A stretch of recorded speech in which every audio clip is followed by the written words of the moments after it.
Voilà. Nous allons donc continuer, nous allons parler de gastronomie et nous allons ensemble suivre cette ITV de Madame Absa Lo. Elle est restauratrice, elle nous parle des saveurs du Sénégal. Bonsoir, je me présente Madame Lo Absa, directrice des saveurs du Sénégal, résidente à Paris dans le 17e, gérante des saveurs du Sénégal dans le marché couvert des Batignolles.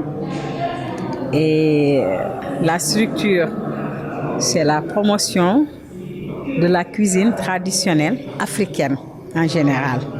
Promouvoir la cuisine sénégalaise.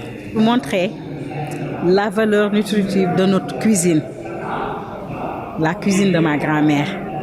Parce que je trouve qu'il y a la malbouffe avec les jeunes maintenant.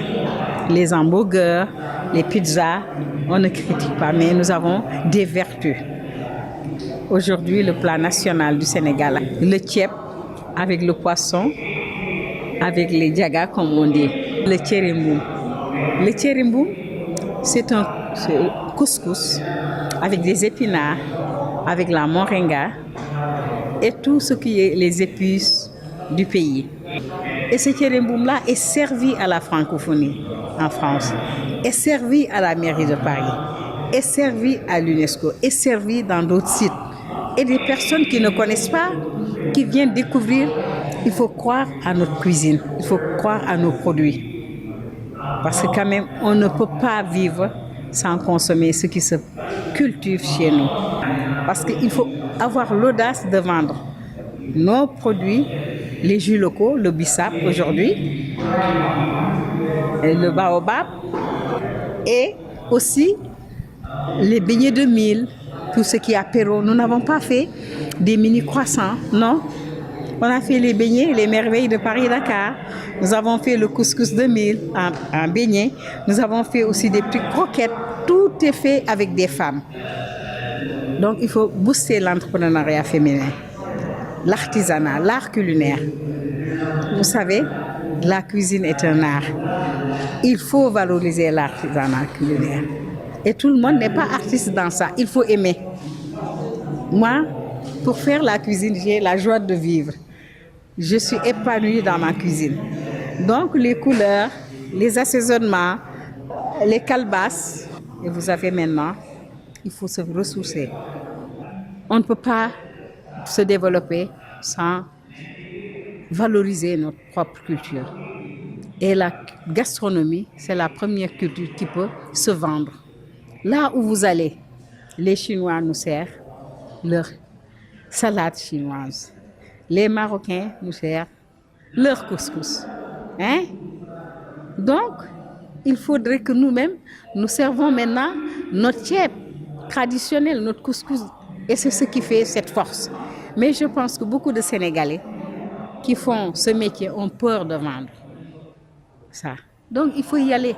Si vous proposez quelque chose de soft et traditionnel, ils vont le manger. Ça dépend comment on le présente. On croit à notre culture, on croit à l'Afrique. C'est la seule chose qui peut nous permettre d'avancer. Surtout, transmettre ça aux jeunes. Voilà, nous parlons de gastronomie avec Penda Silalo. Nous avons donc suivi ces mots très profonds de Madame Absa Lo, restauratrice. Alors, lorsqu'on parle de gastronomie au Sénégal, elle a parlé de certains plats, dont notamment le thiep, le plat national. Le plat national, notre fameux thieboudienne. Thieboudienne, je rajouterais Penda Mbaye, par son savoir-faire elle aussi. Elle a cuisiné le thieboudienne différemment. Elle a fait tremper le poisson. Et là, ça a tout changé. On a baptisé le thieboudienne Penda Mbaye. C'est aussi, oui, notre plat national. Je ne sais pas, ça doit être très différent de Saint-Louis à Dakar. En tout cas, ça reste le bon chef qu'on connaît. C'est notre plat national, mais à Saint-Louis, vraiment avec Penda Mbaye, c'est vraiment différent, quoi. Ouais. on ne peut pas parler de Saint-Louis sans parler du Tchéboudienne, de Tchéboudienne de la fameuse Penda Mbaye. Voilà. Mais je dis maintenant, le Tchéboudienne, c'est vraiment un plat sénégalais qui représente le Sénégal partout. Ça a été classé patrimoine mondial de l'UNESCO en matière de gastronomie. Donc je dis chapeau. Donc voilà, on a quelque chose qui est à nous, donc qui se prépare dans toutes les grandes rencontres maintenant.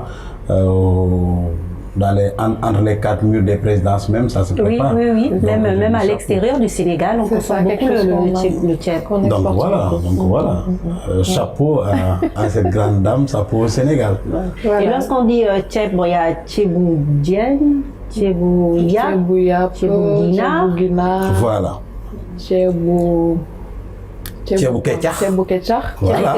Qu'est-ce que c'est? Tchébou ketchar, poisson fumé. Poisson fumé, oui. Okay. En fait, il faut comprendre que tchébou, tchép, ça signifie riz. Tchébou, riz haut. Après, on met riz au poisson, tchébou, djen, riz à la viande. D'accord. Mais le riz tout court, enfin riz, juste riz, le riz tout court. Tchép. Ça Le riz blanc. Le riz blanc, c'est tchép. Ou nyankatang, comme elle a dit. Quand c'est préparé, c'est nyankatang. Mais le riz en tant que tel, c'est tchép. Mais quand c'est préparé blanc comme ça, c'est nyankatang. Et nous avons justement aussi sur le plateau certains produits qu'on consomme beaucoup au Sénégal. Nous avons par exemple là des cacahuètes, l'arachide,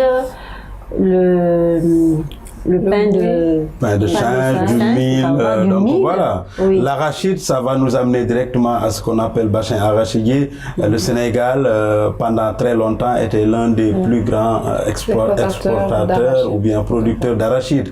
Le pain de change, on ne peut pas parler de pain de change sans pour autant parler du Sénégal. D'ailleurs, l'une de nos emblèmes, c'est le baobab qui produit ça, le pain de change, et on en trouve énormément. Et si vous savez ce qu'il y a comme richesse, plein de vitamines et tout ça. Le mil, on ne peut pas parce que nous on produit particulièrement du mil. Le tchéré aussi, on dit souvent le tchèp, mais le tchèp c'est presque importé parce que le riz ne vient pas d'ici, même si maintenant on en produit beaucoup.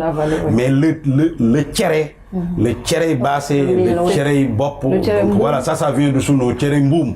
Ça c'est vraiment, ça vient de chez nous, c'est traditionnel. Donc voilà, et les cacahuètes, donc toujours présents partout, donc voilà. Ça, c'est vraiment les richesses d'ici. Vous avez mis les dates, j'adore parce que bientôt, on va souhaiter bon courage à tous les musulmans parce que bientôt il y aura le Ramadan. On a mis des dates pour vous. Si vous n'en avez pas, venez à Label qui a bien pensé à vous. Donc voilà.